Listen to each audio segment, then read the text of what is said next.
નમસ્કાર મિત્રો, આ વિડીયોમાં આપનું સ્વાગત છે। મિત્રો, વાત કરવામાં આવે તો હાલમાં અયોધ્યામાં રામ મંદિર બની ગયું છે અને હાલમાં તેમના ઉદ્ઘાટનની તૈયારી કરવામાં આવી રહી છે।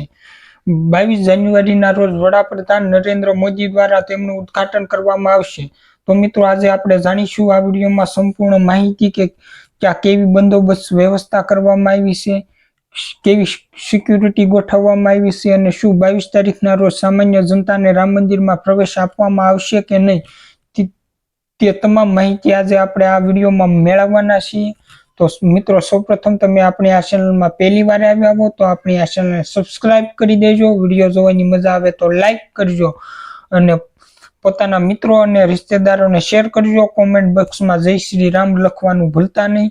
તો મિત્રો, વધારે વાર ન કરતા ચાલો આપણે જાણીએ સંપૂર્ણ માહિતી। તો મિત્રો, સૌપ્રથમ વાત કરવામાં આવે સિક્યુરિટીની, તો ત્યાં તમામ સુસ્ત બંદોબસ્ત સાથે સિક્યુરિટી ગોઠવી દેવામાં આવી છે।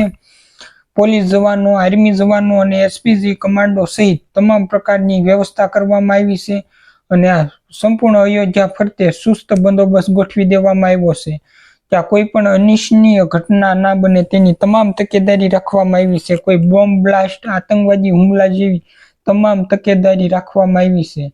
અને મિત્રો, ખુદ પ્રધાનમંત્રી નરેન્દ્ર મોદી દ્વારા કહેવામાં આવી રહ્યું છે કે સામાન્ય જનતા 22 તારીખના રોજ અયોધ્યા ના જાય, કારણ કે તમામ સામાન્ય જનતા જો અયોધ્યા પહોંચશે તો ઘણી બધી ભીડ જામી જશે અને નેતાઓ પણ, મોટા મોટા નેતાઓ અને ખુદ પ્રધાનમંત્રી પણ અયોધ્યાના દર્શન નહીં કરી શકે। માટે પ્રધાનમંત્રી મોદી દ્વારા જણાવવામાં આવ્યું છે કે 22 તારીખના રોજ કોઈ પણ સામાન્ય જનતાએ ત્યાં જવું નહીં અને 22 તારીખ પછી સામાન્ય જનતા માટે રામ મંદિર ખુલ્લું મૂકવામાં આવશે। એટલે 22 તારીખ પછી ગમે ત્યારે કોઈ પણ સામાન્ય લોકો જઈ શકશે અને રામ મંદિરના દર્શન કરી શકશે। 22 તારીખે જો કોઈ પણ સામાન્ય લોકો જશે તો તેમને સિક્યુરિટી દ્વારા પાછા મોકલી દેવામાં આવશે। અંદર કોઈને પણ એન્ટ્રી આપવામાં આવશે નહીં।